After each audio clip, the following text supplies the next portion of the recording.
स्वागत है दोस्तों आपका हमारे एक और नए पॉडकास्ट एपिसोड में। और आज की इस एपिसोड में हम बात करेंगे ओशो यानी आचार्य रजनीश के बारे में।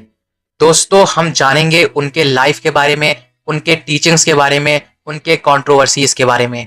तो इस वीडियो को आप लास्ट तक जरूर देखिएगा और अगर ये वीडियो आपको पसंद आए तो वीडियो को लाइक और चैनल को सब्सक्राइब जरूर से करिएगा। ओशो का जन्म 1931 में मध्य प्रदेश के एक छोटे से गांव में होता है। आध्यात्मिकता की तरफ उनका झुकाव बचपन से ही था। स्पिरिचुअलिटी, फिलॉसफी और रिलीजन जैसे शब्द उनको बहुत ही प्रीतिकर लगते थे। इसी वजह से दोस्तों ओशो फिलॉसफी की तरफ बहुत ही ज्यादा ऑब्सेस्ड हो गए। उन्होंने फिर मास्टर्स इन फिलॉसफी की डिग्री हासिल की और जबलपुर यूनिवर्सिटी में कुछ समय तक अध्यापक के रूप में काम किया। एक अध्यापक के रूप में उन्होंने बहुत सारी चीजें सीखी और फिर दोस्तों 1970 में उन्होंने फाइनली संन्यास ले लिया और एक स्पिरिचुअल गुरु के रूप में लोगों के बीच में प्रवचन देना शुरू किया। वो प्रवचन देने गांव-गांव में जाते थे। ओशो के शिक्षाओं का केंद्र ध्यान, प्रेम और स्वतंत्रता था।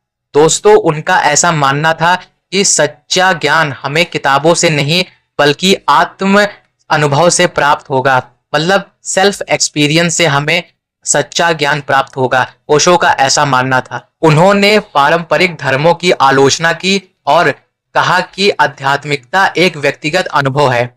इनसे पहले दोस्तों ऐसे विचार किसी ने भारतवर्ष में नहीं प्रकट किए थे। ये बहुत ही यूनिक और बहुत ही अलग गुरु थे, स्पिरिचुअल गुरु थे बाकी और फिलोसोफर स्पिरिचुअल गुरु से। दोस्तों इनका ढंग जिंदगी को जीने का सारे गुरुओं से अलग था। और साथ ही साथ दोस्तों ओशो ने ध्यान के कई नए तरीके बताए, जैसे कि डायनेमिक मेडिटेशन और कुंडलिनी मेडिटेशन जैसे नाम दिए उन मेडिटेशंस को। दोस्तों इन्होंने बहुत ही ज्यादा लोकप्रियता हासिल की थी अपने जीवन में। देश विदेश में हर जगह पे ये काफी लोकप्रिय थे। बात करते हैं दोस्तों उनके कुछ कंट्रोवर्सीज के बारे में। ओशो अपने थॉट और एक कंट्रोवर्शियल लाइफ स्टाइल के वजह से जाने जाते थे। उनके आश्रम में दोस्तों कई सारे आरोप लगते आए हैं, लेकिन उनके फॉलोअर्स का ये मानना है कि लोगों ने ओशो को गलत समझा है। वो और उनके फॉलोअर्स और उनका आश्रम वैसा नहीं है जैसा उनके और समाज के बीच में उनका फिगर बनाया गया है। उनके आए दिन कंट्रोवर्सीज होते रहते थे इंडियन गवर्नमेंट के साथ, लेकिन दोस्तों उनके कहना नहीं सही होगा क्योंकि वो ज्यादातर अपने रूम में ही रहते थे, अपने आश्रम में ही रहते थे। उनकी सेक्रेटरी ही सारी चीजें मैनेज करती थी और उन्होंने खुद ये क्लेम किया था कि उनका किसी से कोई भी लेना देना नहीं है, जो मैनेज करती हैं वो सब उनकी सेक्रेटरी करती हैं। दोस्तों इनके कंट्रोवर्सीज अमेरिकन गवर्नमेंट के साथ भी हुए थे और भी कई सारी ऐसी कंट्रोवर्सीज हैं जो इनके और इनके आश्रम के बीच हुए।